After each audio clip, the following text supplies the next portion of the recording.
Look at this bar load.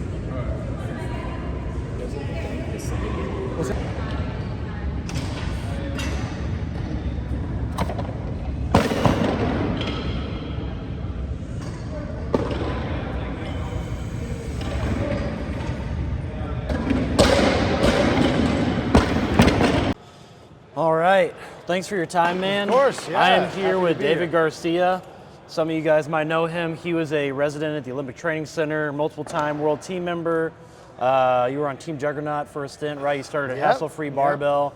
You're stationed, or you live in San Diego? I live in San Diego County. I live in San Marcos, which is in the north part of San Diego. You're from County. California, though? Yeah, from San Francisco originally. Okay. Yeah. Well, for those of you guys who don't know, back in early 2000s all the way up to the mid 2010s or so, this guy was hitting some crazy monster lifts, and when I was young I looked up to him as one of the stronger guys in the US that I wanted to try and be like him. So saw him here and wanted to get in a quick interview, and he was gracious enough to give us some of his time, so figured could pick your brain a little bit. Absolutely.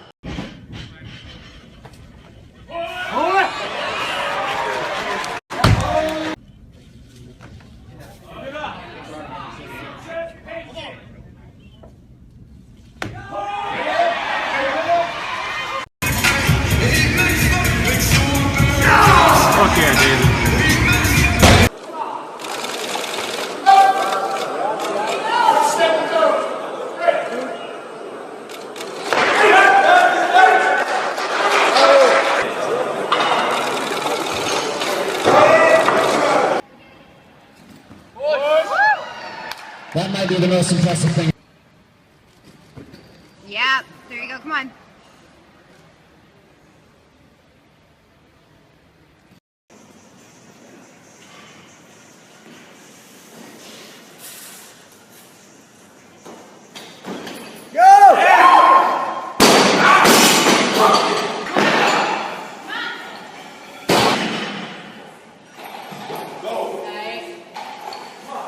One, two, three.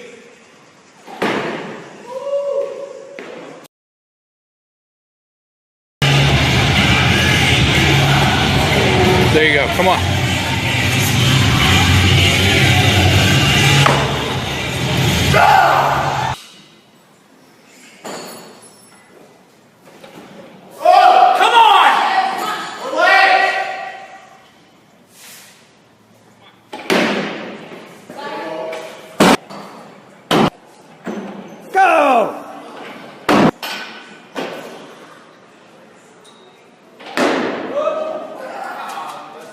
Down! Don't talk!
talk a little bit about just your beginning, like how you got started.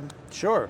Your story. Sure. So I grew up in San Francisco, and I got really lucky with getting into weightlifting when I did, because at the time the sport was real small. CrossFit hadn't yet kind of come onto the scene and infused a lot of interest into the sport. So I just happened to start attending the high school that Kevin Doherty from Hassle Free Barbell Club had just started working at. And I joined the football team. He was the strength and conditioning coach for the football team, and he had only, maybe the previous year, started a weightlifting club.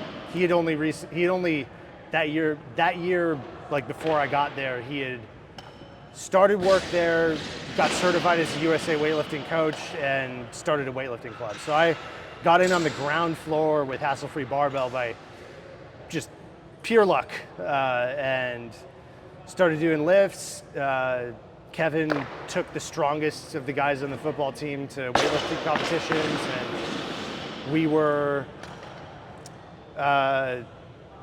most of us, like, just kind of, most of the guys who were doing that, like, kind of, you know, fizzled out, like, weren't really that into it, especially like once high school was done. But Yeah, you clearly were. I mean, you're 20 years into the sport, so you clearly yeah, no, were. it stuck with me. Yeah, it stuck. It stuck with me. 20 years into the sport. Yeah, this is my second decade just this year, because I Yeah. started in 2003. Yeah. Yeah. Well, that's awesome, man. Well, why don't you tell us a little bit about your best lifts you've ever done? You know, snatch, clean and jerk, Yeah, squat, deadlift, all those good things. Yeah. The best snatch and clean and jerk I've done that actually count as a result were both at the 2015 Arnold Classic in the Pan American Games qualifier session. It was Really, that was your best? That ever? was my best. Wow. Yeah, 171 kilogram snatch and 205 kilogram clean and jerk. I was there front and center. Yeah, I'd done some heavier lifts in training, and was, you know, I like to think I probably had more in the tank if training had been a little bit, if the training process had been a little better thought out. But Yeah. you know, hindsight's always 20/20. Yeah. Well, I know that you were always known for some pretty massive squats and Absolutely. massive pulls. I mean, look at your legs and God, tree trunks. So, what was your best squat? My best squat, Back and front. My best front squat is 261. Pretty kilograms, massive, especially and- for a 105 lifter. Yeah, and my best back squat is 310. Okay. 310 kilos at 105. And then you've done pulls around the same. You said like Yeah, 320? my best deadlift is 320 kilos. Deadlift is one I haven't really like put a ton of specific work You into. just were always really good at it. Just kind of, mostly focus on like holding strong positions on pulls for the actual like competition lifts. Yeah, definitely. Yeah. What did you ever test your jerk off the boxes? Yeah, my best jerk in front from the boxes is 220. 220. Yeah. Yeah. 4 slabs, baby. Yeah. Yeah, that's like a lifetime goal for me. Same on the clean. That's my best clean Yeah, so you've cleaned from the floor. So you've cleaned it, you've jerked it, just never together. Yeah, At the same exactly. time. Would have been nice. Yeah. Well, those are like lifetime goals for me, for sure. Like any weightlifter, you want to clean and jerk 220. That would be sick. Yeah. So you got started with Kevin Doherty, Hassle Free. Hassle Free. And I know that he's pretty big in schools. Like he teaches at schools, and then he started a weightlifting club. And so I've listened to a couple of his podcasts where he like always has new people coming in. Yep. And then he kind of gets to hand select people that like he thinks have like you know, talent and passion for the sport, and Absolutely. then helps develop them. You were one of those guys. I was. But I was the first. But I feel like Hassle Free is a team that has been around for a long time and had some really big lifters come through it. Like I could think of like D'Angelo Osorio, and you and other guys. I mean, Donovan Ford, who's another really great Ian one. Wilson. Ian Wilson. It's pretty crazy. We had Hassle Free at one point had 4 guys in the 105s at the same time doing like Just stacks. between 370 and 380 on total. Yeah, that's like massive. You know Yeah. what I mean? And then he coached Jenny Arthur at the Olympics in 2016. He did, yeah. At Rio, which is like crazy coaching Yeah. goals. He's coached one of the Olympics. Yeah. So, I mean, that guy has really been there, done that. It seems like he's developed, Yeah, you know, he's something special. Yeah, he's in a good position to like kind of find talent. He coaches Because football. he's in high schools. He coaches Yeah. football and he coaches track and field at the high school that I went to. It's Lincoln High School in San Francisco. Okay. And he also works with kids in other high schools in the Bay Area too. Yeah, he's well, not he's not a teacher at any other high schools, but he gets around. He networks really well. He is. He's a good talker. I've talked to him a couple times. I mean, that's just like the dream scenario right there, is always being able to find youth and then always being able to get them into, you know, the sport that you love. That's Yeah. how you build your team. That's how you build Yeah. a program. So, yeah, I mean, that's pretty cool, especially with you. I mean, you really stuck with it and took off. Yeah. And then you went to the Olympic Training Center. I did in 2014. And you were a resident. Yeah. 2014, you said? I went there at the beginning of 2014. I left at the beginning of 2016. Okay, so you were there for 2 years. 2 years. Yeah. Tell me about the Olympic Training Center. The Olympic Training Center. So the first year I was there, it honestly was just a lot of rehab. I got there and found out that I had a torn rotator cuff coming off of the American Open at the end of 2013. I won that meet and somehow did it with a torn rotator cuff the whole time. Okay. It just but- didn't bother you? The adrenaline kept me from feeling it until the end of the competition. Okay. But then definitely wasn't right for training for the first couple months I was out in Colorado. So had surgery, did rehab. I want to say I was back putting barbell over my head 5 months out from surgery. 5 weeks out? 5 months. Oh, 5 months out? Yeah, 5 months out. In the interim, I was doing like just Tons an of squats. absurd amount of squats. Yeah. That's when your squat just blew up. Exactly. Yeah. Exactly. Once I was back to it, it took another couple of months for me to reach for my snatch to be back to where it was before I injured it. Yeah. Injured my shoulder, and then training really started taking off leading into the Arnold at the beginning of 2015. Which is where... Which is my biggest, Yeah, which is where I biggest, saw you. biggest meet ever, for me anyway. Yeah, 171. Was that an American record? 2 kilos off of it at the time. Yeah, it was 173. Yeah. Yeah, It was, so you were right there at the, Yeah, it was the standard. Ian, my teammate. Yeah. Yeah, he was another beast. Yeah. Also from Hassle Free. Yeah, Donovan, Ian, and I were all 170 plus snatchers. Yeah. From the same team. It's crazy. That like doesn't exist today. Yeah. Like back when I was coming up into the sport, there was like so many guys. It felt like that. Like my first ever national championship was 2015 in Dallas, and in the 94 class, which is me, I wasn't in the A. I was in the B session, but I was helping a buddy of mine in the A session, and in that session, it was like D'Angelo Osorio, Norik Vardanian, Kendrick Ferris, Yeah. Colin Burns. You know, there was just like so many guys who were. The 94s who were and all 105s were so deep. I feel like now it's not like that, where there's just like so many deep rosters on some of these male like weight classes. Yeah, It was different back then. Yeah, it comes and goes. It was And different. I'm sure there'll be some big guys hitting some big weights sometime soon. No, I think so too. I mean, nowadays at nationals, if you're snatching 50 or 60 in the 109s, Yeah. you're right there on the podium. Yeah. And if you're clean and jerking, you know, in the 190 area, There's, you're on the podium. yeah, there's Back like- in the day, that probably wouldn't even be top 5. Yeah, there's guys like Ryan Sester and Yeah, and there's, and what I'm Wes, saying is there's a obviously. couple. Yeah, there's a couple. But like, yeah, there's not like weight 4 or classes where 5 there's like 5 guys in the weight class who could, all who doing could win. 380. Yeah. You know what I mean? Yeah, Like it that seemed was- like that was just like a moment. That was a pretty crazy time for that. Like, it's crazy that all the guys in the 105s were all on the same team. Yeah. From and then the a lot same of them club. trained at the Olympic Training Center Yeah. together. Which, Yeah, Donovan and D'Angelo and I were all out there together. And that kind of gets me to my next point is you being at the Olympic Training Center, you had some legendary training partners. You Yeah. know, not even just in your weight class, but like Just if you think about yeah, the names, the whole gym was very stacked. Alex Lee, Norik Vardanian, Anthony Pomponio, you, Tom Donovan, Burns. Jenny Arthur, you know, the Barnes Morgan- brothers were there for a Morgan- while, Morgan King. Olympian. Yeah. There's a lot of really good lifters there. Kane Wilkes was there for a little bit, right? He was never a resident. He would come out for camps and stuff. Yeah. I mean, it just seemed like there was always some big Travis Cooper. There was always some big lifts happening. All the guys, even if they weren't residents, all the top guys would come out periodically and train with us for a few weeks. I remember watching all of those sessions on YouTube and Instagram, and in my mind, I was like, I want that to be me. Like, I was like, I want to be a resident at the OTC and like do that. But then they got rid of it, and everything went private, so I never really got the chance. Yeah. But it was. Now like the goal would be to make like the World Team Camp or the Pan Am Team Camp. Like that would be similar training environment. Exactly. That'd be a lot of fun. But living in that is like totally different, probably. Yeah. Like there's a difference between like going there for like a weekend and doing like a heavy Friday, heavy Saturday versus like I lived in that environment for 2 years. Yeah. My personal opinion is that 2 years plus might wear on you a little bit.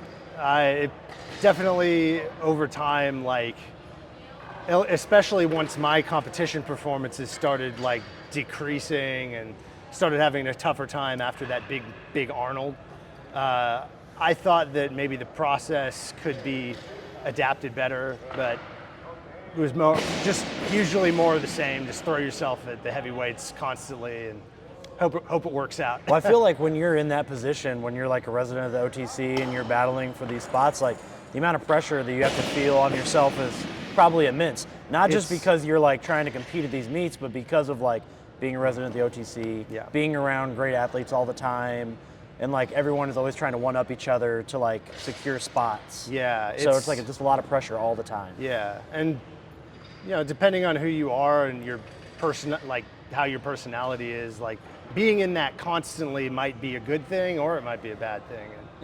And definitely can be a breeding ground for like people to kind of rub each other the wrong way and get like clicky and prickly at each other and just kind of. Do you feel like that's kind of how it got towards the end? The chemistry got a little weird toward the end, and that, I'm not going to get too specific with it.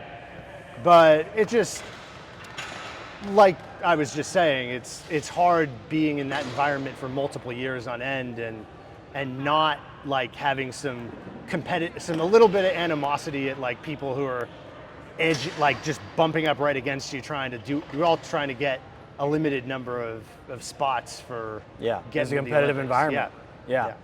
I imagine that's got to be kind of how like teams like the NFL and other places are, where they're like, we only have this many spots, and you got like 90 guys trying to make 50 spots. Yeah, I can't imagine training camp. And it's like if you don't make the team, you don't have a job. Yeah. And then you just like, that's it, you're done. NFL training camp's got to be brutal. Or if you get cut, you're like, you're done. So it's just like guys are like really battling for like livelihoods. Yeah. Like weightlifting wasn't ever at the spot where it's like you're like making a really good living off of it by being a professional weightlifter at that time at least.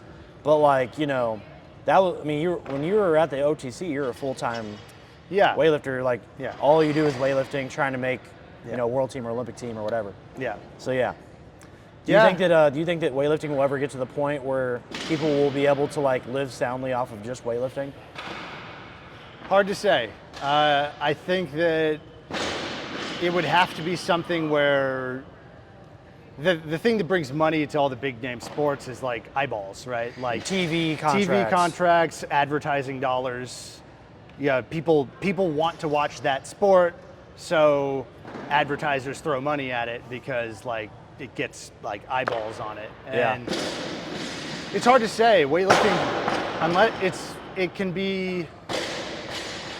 unless you really know what you're looking at, it can be hard for like the layman in the public to really know what exactly you're looking at and how actually hard it is to do the things that it's hard to relate to. Yeah, like I find that anecdotally, I have relatives that always knew what I did, like for a living, for as far as weightlifting, and they've seen me lift the huge weights before. Yeah, they were always like, "Oh, that's really awesome," and then they tried CrossFit. And then they were like, "Oh my God, how do you do that?" Yeah. Like, incredible. Like, just like, I mean, and that's one of the reasons CrossFit has brought so much so much interest to weightlifting, not just the people who switch entirely to weightlifting, but just it gives you a respect for the people who can really move the huge weights and like go like actually understand what they're doing. Yeah, like when you see on Instagram someone clean and jerk 200 kilos, you're like, okay, like it doesn't seem that crazy. But then when you go and try to roll the bar around and you just try to pick it up, and you're like, holy fuck, you throw that over your head. It's like a different level for sure. Because like with track and field or something, right? Like everybody knows what it's like to run as hard as you possibly can. And it's fun to watch people race at the same exact time. Yeah. But weightlifting is like more of like, instead of it taking 10 seconds, it takes 2 hours. Yeah, it can be even for me who I'm live and breathe the sport for 20 years. Like weightlifting can be a little bit of a tough watch sometimes. Just I agree.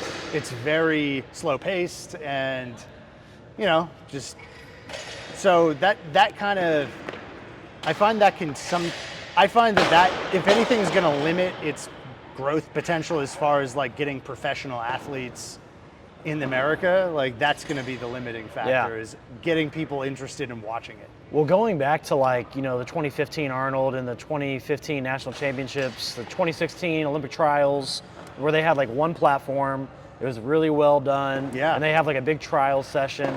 I was talking to Nat from Hook Grip the other night, and he's like, well, we have the Rogue Strength stage at the Arnold now, but it's kind of like in a different place. Like, I feel like back when I was first getting into weightlifting, where they had like one platform, and they had like a big session. Everyone knew like it was happening at this time, and there was just a massive crowd for like the big session. Do you think that they need to get back to doing that instead of having just like 4 or 5 platforms for the whole meet?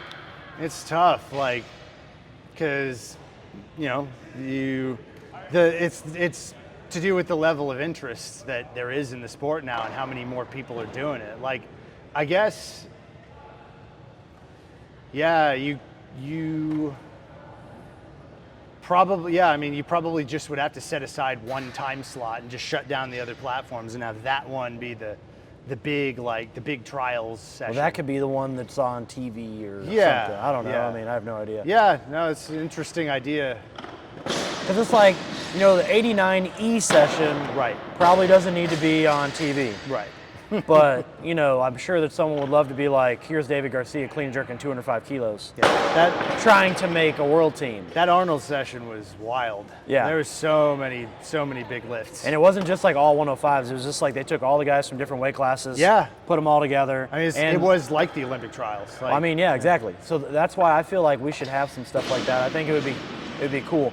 Yeah. So at the OTC, you worked with Zygmunt. Zygmunt Smalcerz. Yeah, Zygmunt Smalcerz, and he's a GOAT. He's a legend around USA weightlifting. He won an Olympic gold medal back in the last year they had the press in the Olympics. Yeah. 1972. I remember I would see him at meets. Yeah. Like if I would go to the back and I would just see him standing there. He's like really short with the white hair and he's really skinny. And you would have no idea like what's happening, but you would just be like, bro, he's here. Oh my God. Like to me, I was like, that was like one of the guys I saw in the back, and I was like, oh, something's about to happen. Like someone good is about to lift. Yeah. And what was it like training with him? Like what are things you took away from your time with him? Learned a lot of the like technique refinements that I've had that really took me from where I was going into the training center to where I was like midway through. Like, where were you when you first went there versus? 160 and like 200. And then and then you were pushing like in the 170. 70. Like 170 plus 210 in training at least. Okay. After that, and so a lot of it was like technique refinement, and then just like lifting some brutally heavy weights constantly. What were the kind of technique adjustments that he was making with you? For me at least, a lot of like ability to hold position from the floor to like the contact point, like being really disciplined about staying patient over the bar, being really good at an aggressive rip through, both on the snatch and the clean, to like really take advantage of the small window of time you have to go under the bar. Like really improving the speed under the bar was probably the biggest thing. Okay. Yeah. And then a lot of the like staying disciplined in positions from the floor. A lot of that was just building strength too, like on the pull. because I was strong going in, but like not as strong as I was like after training with him. How did one get invited to be a resident at the OTC? Like, what was that You process do like? you do apply. You have to apply. You do apply, at least, yeah, and then you had to have like a certain level of performance, especially like recent like competitions. Okay. What got me in there was I had a really good performance at the World Championships in 2013, and then I had a really good performance at the American Open a couple months after that. Okay. So 2 really good meets back to back, hitting personal records, with only a few weeks at a time of training with Zygmunt out there at like camps and stuff. Yeah. And they were like, yeah, let's do it and bring it out here. The guy who convinced me to apply for a position out there was Donovan Ford. Your training partner. Training partner, best friend. Yeah. We had known each other since 2006. Also hassle free. Yeah, he was from the Sacramento branch of Hassle Free. Started with Kevin's brother Paul Doherty. Okay. And that's who I actually trained with after I went to college, because Paul was closer to where I went to school. And so I've trained with both Doherty brothers. Okay. Yeah, Paul's similar, like gets a lot of kids into weightlifting through his high school football team. Okay. Yeah. Well, I mean, that's a good place to find people right Yeah. there. All right. Well, what would like be a typical training day? Like when you were there, you would wake up, typical training day, what would that look like? Typical training day was 8 in the morning, warm up. We would check weight, and then we would do a warm up session every day, just stretching and just some plyometric stuff. That would be Zygmunt's workout. And I'm assuming all this is mandatory, right? Yeah. Yeah, of course, mandatory. Unless you're like sick or something. Yeah. But yeah. I heard it was called morning warming. Morning warming. That's Morning warming. Yep. That's what Zygmunt called it, so that's what everybody else called it. Tom Suma, you know who Tom is? Yeah. He trains in my gym. Okay. So I train with Tom, and he always tells me stuff about Zygmunt. Like he would have people jump in 360 and land both ways, all sorts of stuff. That was more of the thing he did like early on in his stint there at the training center. Okay. When I was a resident there, we weren't doing it as much. I remember doing that kind of stuff when I was out there for camps, like in 2012, 2013. Okay. But 2014 on, it was mostly just like a lot more, a lot less injury risk kind of stuff. Yeah. Jumping on stability balls is not. Yeah, I wouldn't have wanted to do that. Yeah, for sure. Okay, so you did morning warming, and then Morning warming on every day. We'd have a 10 a.m. Session. On Monday, Wednesday, Friday, that was like the first session of the day, and then we'd have a second session at 4. because you guys would do 9 sessions a week. Yeah. Monday, Wednesday, Friday would be 2. Exactly. Tuesday, Thursday, Saturday would be 1. Exactly. So the first session at 10 would be like snatch. Snatch pull, some snatch overhead strength accessories.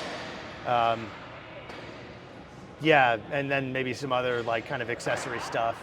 And then how long would it be till the next session? You said 4 o'clock? 4 o'clock. So we'd be done around between noon and 1, and then we'd eat, go like chill out, try to have a nap or something, maybe like, or if you can't sleep, just like hang out, try to stay off your feet. And then you'd have clean and jerks? Clean and jerks in the evening, clean pulls.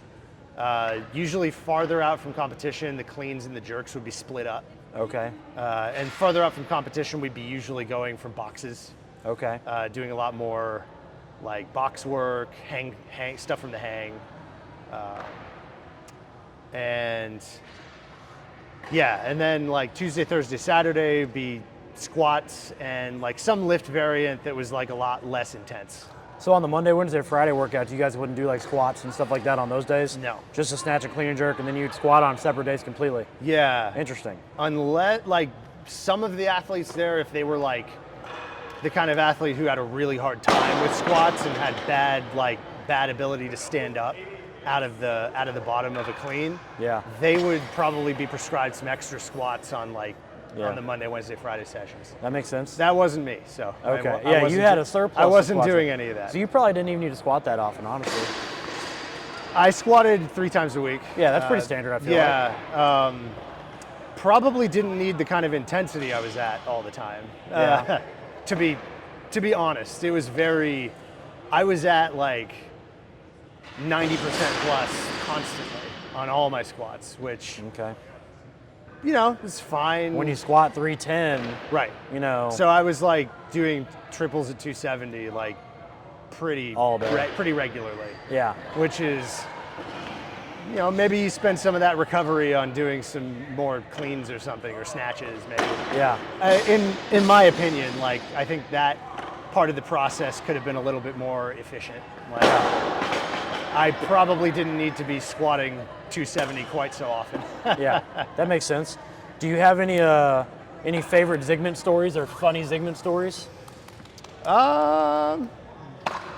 Probably a lot, just kind of buried in there somewhere. I'd have to think about it a little bit. Okay. All right. Well, what are some of the craziest lifts you saw at the OTC while you were there, Craziest lifts? Well, or some of the best lifts you saw? Yeah. So I saw Alex Lee did a 190 clean from, I think, knee height boxes.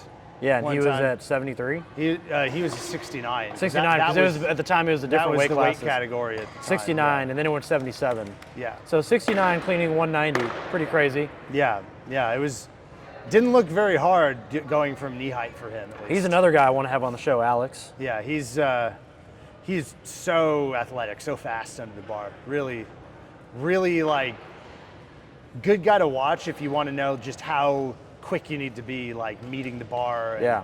After So much finishing your pull. fundamentals. Yeah. His fundamentals are so good. And he always trained with Norik Vardanian. I know that Norik had a lot of legendary lifts. Yeah, they were really good friends. He did a lot of I remember like he did like a no hook, no foot, no contact snatch at like 160 or 150. Something like that. It Yeah, was I just forget exactly. He was always doing that. He was always doing that kind of lift. Yeah. To be honest, for me, like no contact stuff always feels completely foreign. Yeah. Yeah. Any other cool lifts you saw there? I mean, Norik, like whenever we get close to close to a big meet we were all prepping for, everybody'd be hitting some pretty huge stuff. And we were lifting really heavy weights all the time. So like, you'd see a lot of 200 plus kilo clean and jerks from all the bigger guys in the gym. A lot of 165 plus snatches from a lot of pretty much everybody in there outside of like maybe Alex. Because most of the guys out there were in the 94s and Or up. more, yeah. It was only like, There was just like so many guys in those weight classes. yeah, Anthony Pomponio was 85. He was doing some pretty big stuff. And John McGovern was out there. He was doing some pretty big lifts. He did like at 85, he did like a 202 clean, I think one time. Really strong. Nice. Really strong guy.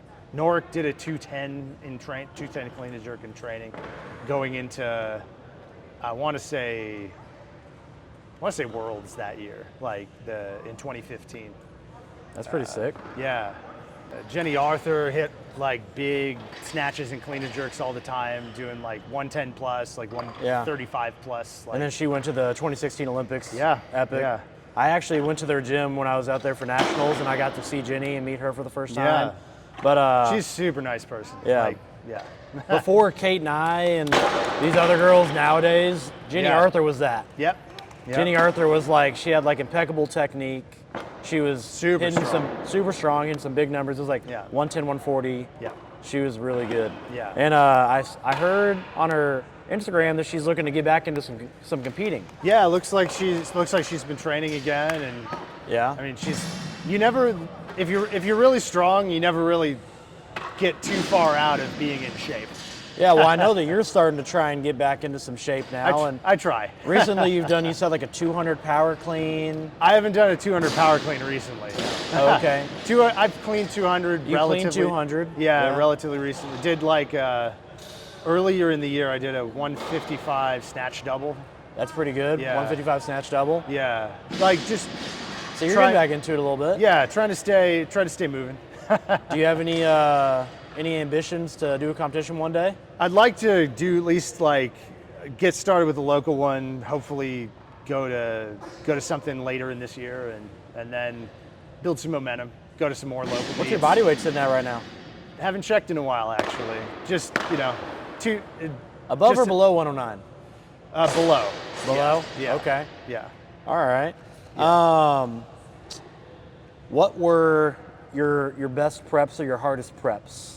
Like leading up to that Arnold had to be pretty good, right? That was pretty good, yeah. Honestly, that one, I was feeling pretty good most of the time leading up to it because I was a little bit volume limited. The people running my rehab for my shoulder, like the physical therapists and stuff, kind of put a hard cap on how many reps for like the main lifts I was supposed to be doing every week. So it helped with my recovery a lot. Yeah. And so I was feeling really good going into that meet. And also just coming off of like a year of not competing, really was motivated. Like, yeah, so you were like itching to go, and that led up to that big meet right there. The prep for nationals that year, which was an awful meet for me. I bombed out real bad. It was a few months later. Yeah, it was in June, I want to say. It was on like May, June? It was in June, I think, in Dallas. Yeah, that was my first nationals. Yeah. The prep for that, pretty much for 5 weeks, I want to say 5 or 6 weeks straight, I was hitting like 170 and like 200 plus, like every week. 5 weeks straight leading up to it? Every week, yeah. And then you just went there and it didn't And come together? I mean, it just like kind of fell apart. And part of it was just mental, just like totally like out of my head about like the expectations I had for it. And so your expectations were just like too high, like you were being too hard on yourself, or? I think, that was part of it, and definitely and I think a part of it was just like, when you're doing that plus all the extra volume we had, like, I think my body was just on the verge of starting to break down a little bit. I was definitely dealing with some nagging, I wouldn't say full-blown injuries, but some nagging stuff going into the nationals that year. Yeah. So, just a combination of those two things, like mentally not really dialed in, and physically probably needed some recovery. Yeah. Yeah. Our body has a weird way of telling us when it's time to recover. Yeah, definitely a little more. My process is different these days. I mean, I'm older, obviously, so gotta take that into account and have other priorities. Well, I was going to talk about this later, but I know that you had a few injuries. You said a pretty big knee injury and then surgery on both shoulders, right? Yeah, the shoulders were. This shoulder was like quite a long time ago now. It was 2008. I had this shoulder. It was a labrum injury that didn't really require anything serious. Just they kind of cleaned it out, and I was back doing lifts 3 months later. Okay. This one was the rotator cuff. Rotator cuff. Tore my supraspinatus, and it was really badly torn. They had to like anchor it back down onto the bone. Oh wow. So that one was five months to like putting a bar overhead again, and 7 months to like performing it like kind of my previous standard. Then you hurt your knee as well. Yeah. So that was midway through 2016. I'd left the training center and I was training for the Olympic trials with Ian Wilson. Ian Wilson. Yeah. Savage. Yeah, he's a really good friend. You're training in the barn with him? Training in the barn, and then we doing a lot of our training at a gym in Santa Cruz because he was going to college there at the time. Okay.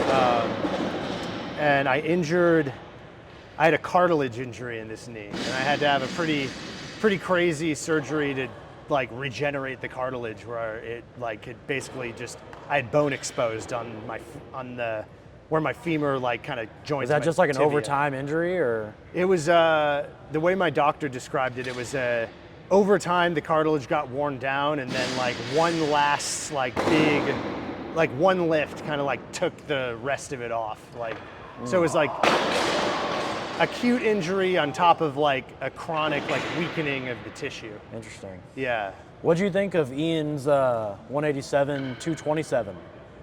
very impressive.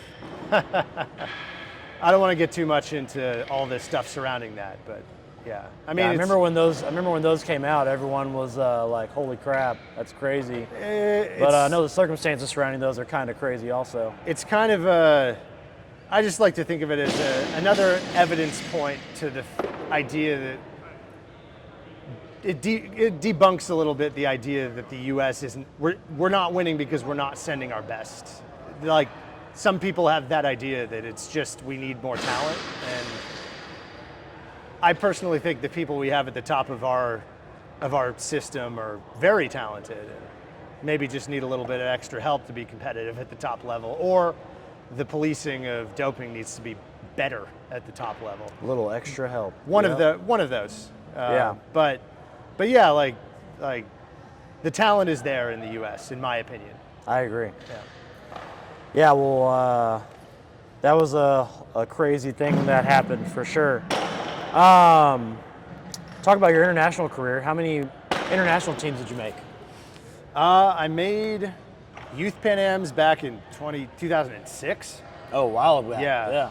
And I made a couple of university world teams back in like 2010, 2011. Always had to pull out from those for injury both times. Yeah, it was real bad timing on those. And then I made the Pan Am world teams in 2013. Went to a Grand Prix in 2015 out in Chechnya in Russia as the Russian President's Cup. Oh, yes. That one was pretty crazy competition to be at because Was that 2015 when you did that? Yeah, that was the end of 2015. Was that the one where Ilya did 246? Yep, I was in that session. You were in that session with Yeah, Ilya? that was crazy. You know, I was talking to Wes Kitts when we just did an interview, and I was like, because he did a President's Cup too. Yeah. And it was the same backdrop, same stage, and I was like, you were there with Ilya. And he was like, no, I wasn't. I would have known. He was there the next year. Different year, yeah. But it was the same venue and the same thing, but it was just a Did they different do year. it in Chechnya again? I thought was they the did same- it in a different place. I think it was but the same exact thing. Okay. I don't know, but anyways, but you were there with Ilya when he did the 246. I was, yeah. And then that was when he got popped, he got dinged. He didn't get banned for that. He didn't like pop positive at that meet in particular. It was retroactive. Yeah. But it happened They like right after. They retested his samples going into the 2016 Olympics from his prior Yeah. Olympic performances. That was a crazy. That lift looked very easy for him. Well, now we all know why. Yeah. But I even actually got to hang out with him a little bit after that competition because what was that like? didn't speak a lot of English, so. Oh, really? Yeah. But he's a nice guy. He seems like a happy-go-lucky kind of guy. Yeah, no, he He's wasn't just like always happy. Didn't seem very full of himself or anything, which is always nice to see with elite athletes like that.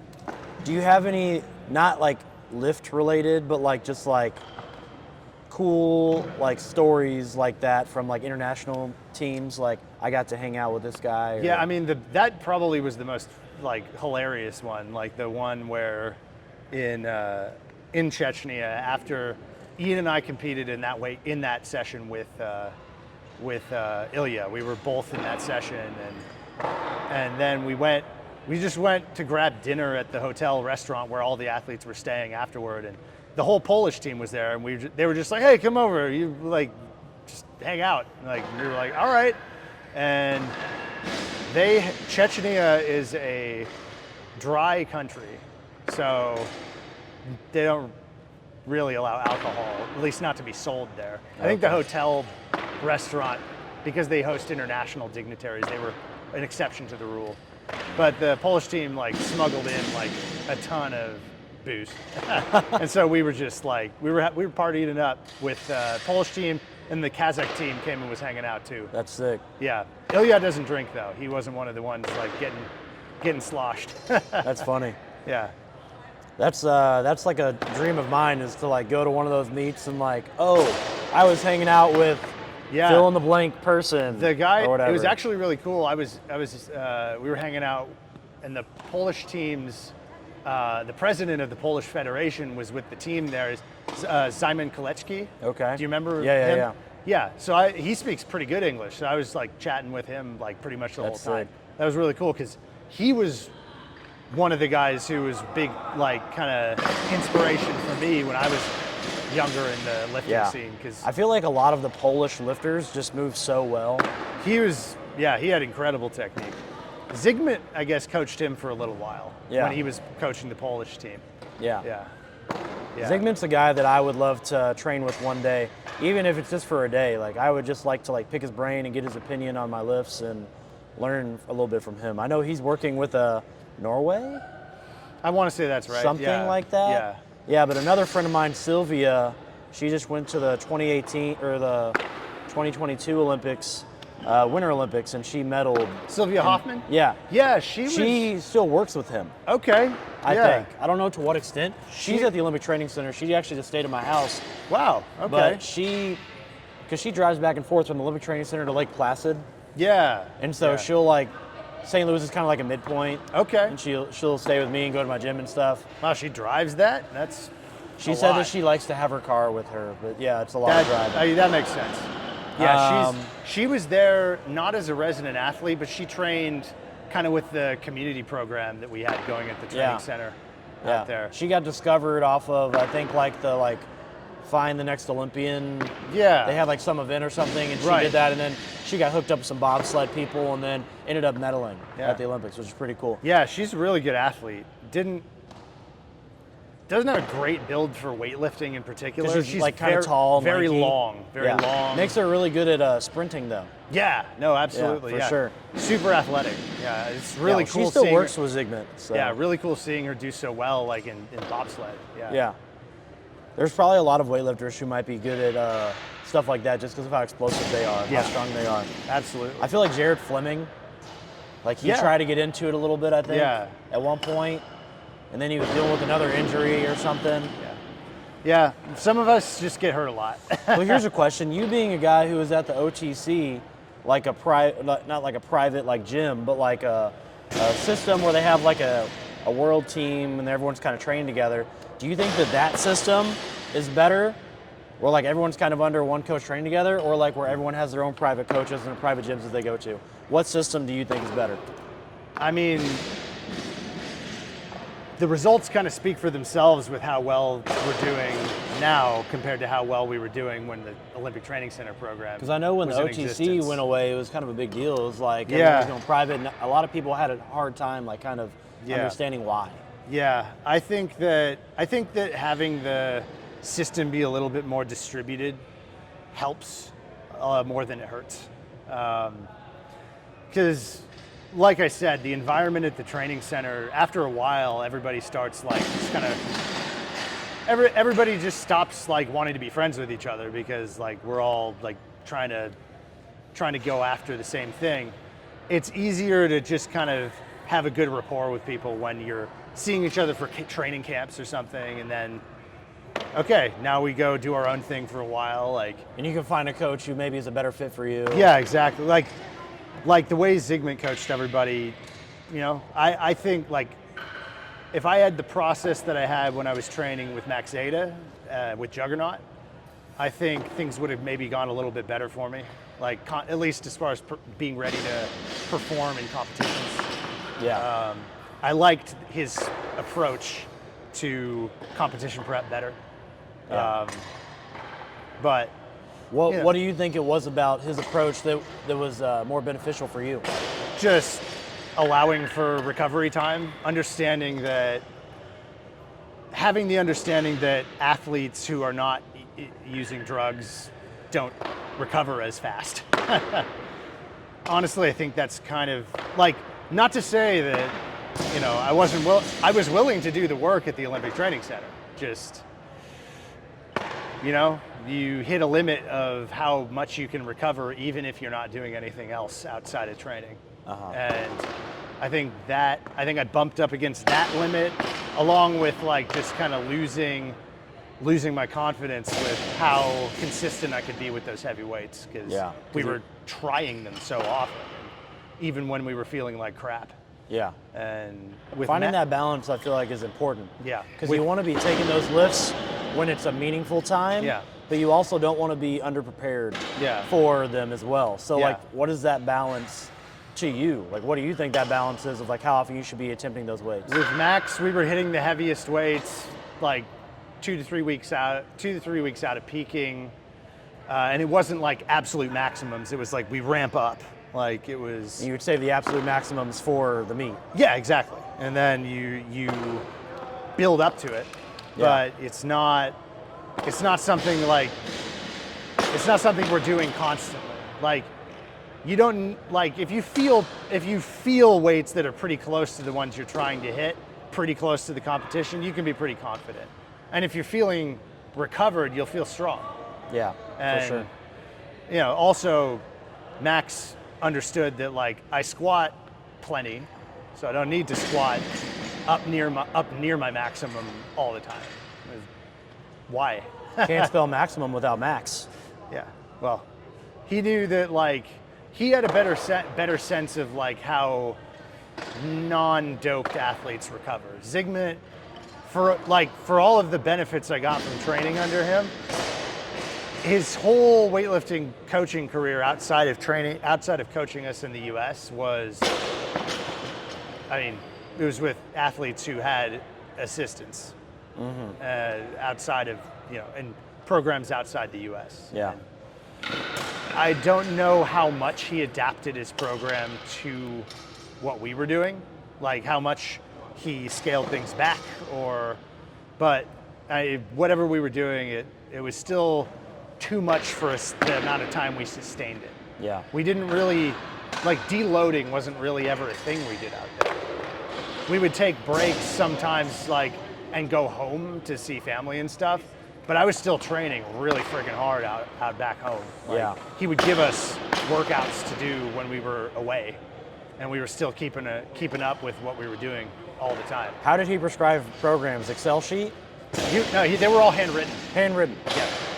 That's kind of cool. You don't see that too often. No, I don't think he was particularly good with computers. I mean, he was like in the 70s. Were things individualized for everybody, kind of, or was everyone kind of doing the same thing? It was based from a similar template, but everybody had it adapted to what they needed more. At Okay. least what he thought they needed more. Interesting. Yeah. All right. What are your favorite accomplishments? Hitting those lifts at the Arnold was huge, like for me personally, especially coming off of like an injury. I saw a good one there. Being able to perform at that level. Having like one of my best performances to date at the World Championships in 2013. That was a really cool one. Where was Worlds that year? Poland. Poland. Okay. Yeah, it was pretty cool because Zygmunt got honored at that competition. Oh, really? Because he's Polish? Yeah, he's Polish. Yeah. And I went 5 for 6, hit a PR snatch. That's awesome. Yeah. Winning the American Open with the torn rotator cuff, that was pretty cool. Pretty epic. Yeah, Just shows your toughness. I tore it on the first lift, on my first snatch attempt. All my other lifts, You're like, oh, this feels weird. All right, second attempt. Well, yeah, all my other lifts, I was like, why isn't it stabilizing? Like, overhead. Just put some Tylenol, ibuprofen. I didn't feel it until the next day. And then I was trying to put my luggage into the overhead compartment on the plane, and I was like, this arm won't work. Okay, that's weird. Let's put it up with my right hand instead. Damn. Yeah, it was crazy. In 2011, I broke the university American record in clean and jerk. That was pretty cool. Nice. At Collegiate Nationals. That was cool. When I was coming off of an injury at that meet too. Most of my career, I've been coming off of injuries. You were fresh when you came back. Yeah, exactly. All right, here's the next question. Do you have any regrets? Regrets? Regrets. Try not to regret too much. My career went the way it went, and can't really change it, right? Just try to learn and look forward, and yeah. What is forward for you? Forward is just building my coaching repertoire. Like I still train while I coach because it helps me, build my own knowledge base. Like understand a little bit more about how I feel about the lifts and how I can communicate that to my athletes. And listen to other coaches, learn from them. Yeah. And yeah, just keep training and just keep training because I just love doing weightlifting. Like, Yeah. and- 20 years in, you gotta love it. Yeah, exactly. All right. Advice to your past self.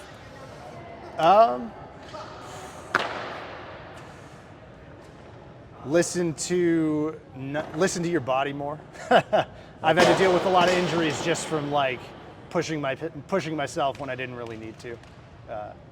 And So choosing when to push yourself and listening to your body. yeah, exactly. That's probably the biggest thing. Is that the? It took me a really long time to after this like knee injury and having such a arduous rehab process coming off of it was like, that was like 15 years into my career. That was the first time I really like actually changed my process of how to like approach training and how to like not kill myself. Yeah. Yeah. Because I just like to work hard.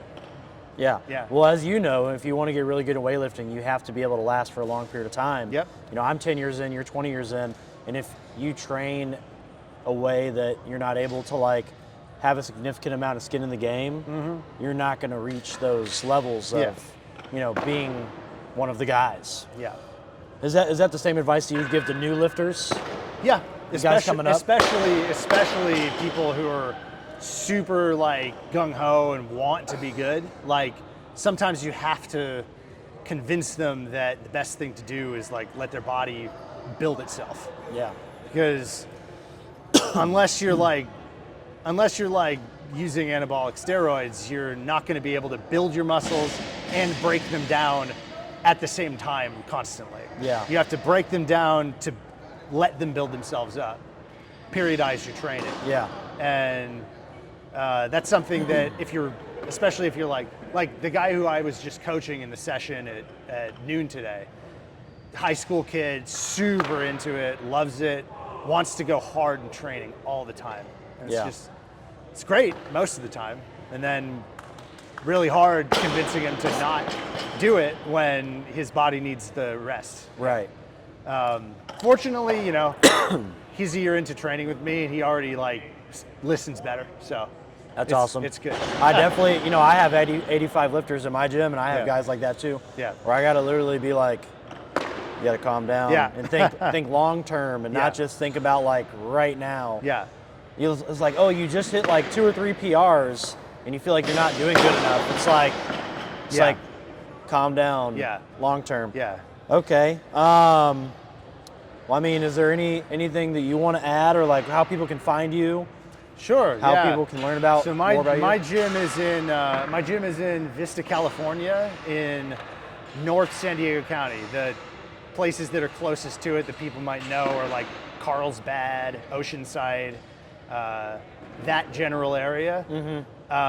It's called Progress Barbell Club. Progress Barbell. Yeah. Okay. Are you on Instagram, I assume? Progress Barbell? Progress Barbell Club's our team page, and then I have my own page. I'm David the Heavyweight. David the Heavyweight. On Instagram. And if you guys want to see some crazy heavy weights. Yeah, I still have all my old lifts up there if you scroll down on my profile.